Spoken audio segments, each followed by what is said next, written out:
This presentation on Crohn's disease is presented by Mackenzie Berry and Crystal Wall. Crohn's disease is an aggressive inflammatory bowel disease.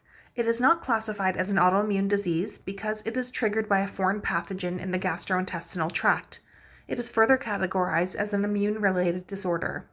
The immune system responds to the pathogen, but the response is large and uncontrolled, leading to the damage of our own cells. It can occur anywhere in the GI tract from the mouth to the anus, and inflamed areas have sections of healthy tissue in between, referred to as skip lesions. It is important to note that scientists do not know the definitive cause of Crohn's disease. While there is a lot unknown about how Crohn's develops, it may have a genetic component. It may result from gene mutations, such as the CARD15 gene, or even brought about by environmental factors, such as smoking, the intestinal microclimate, or alterations in epithelial cell barrier functions. The normal physiology of the GI tract consists of 4 layers. The mucosa, which is composed of simple columnar epithelium that facilitates secretion and absorption.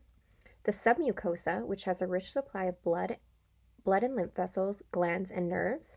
The muscularis externa, which is a smooth muscular layer for peristalsis and segmentation. And the outer connective tissue layer of serosa or adventitia, depending on the location in the GI tract. Normally, the cell membrane and individual cells are functioning correctly, and foreign pathogens are not able to enter the healthy tissue beneath. These fully functioning cells produce mucus, enzymes, and proteins that work to protect the GI tract from foreign pathogens. In Crohn's disease, something has gone wrong with the normal physiology of the GI tract. A foreign pathogen has been able to cross the epithelium and has entered the mucosal layer.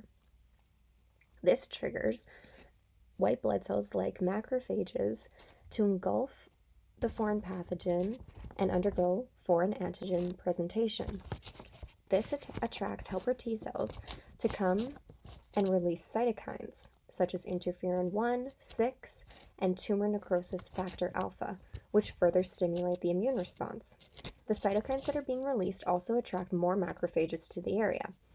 These macrophages release inflammatory substances such as proteases, free radicals, and platelet activating factor.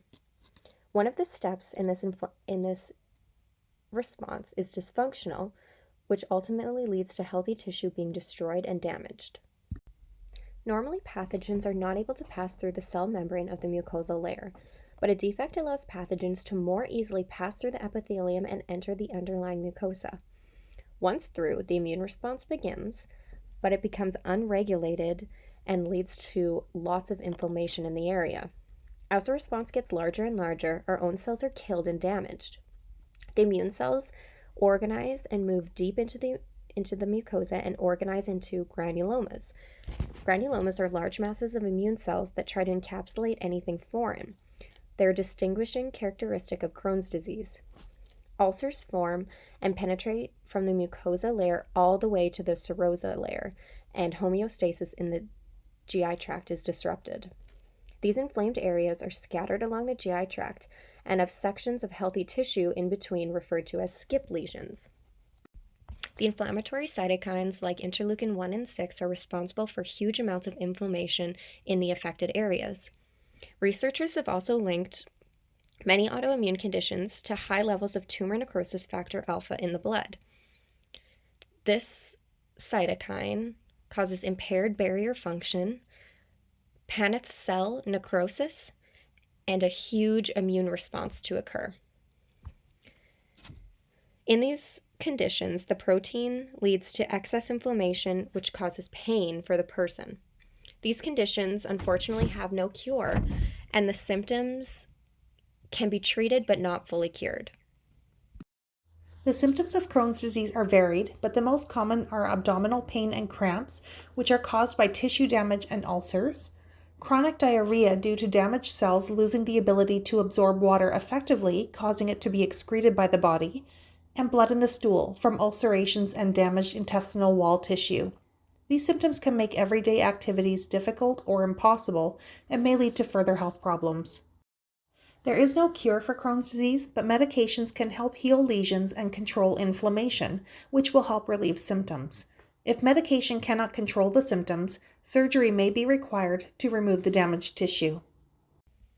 Canada has one of the highest rates of inflammatory bowel disease worldwide, with over 270,000 Canadians affected. By 2030, the number of Canadians with IBD is expected to rise to 400,000, which is approximately 1% of the population. This number works out to 135,000 people in Canada living with Crohn's disease as of 2018.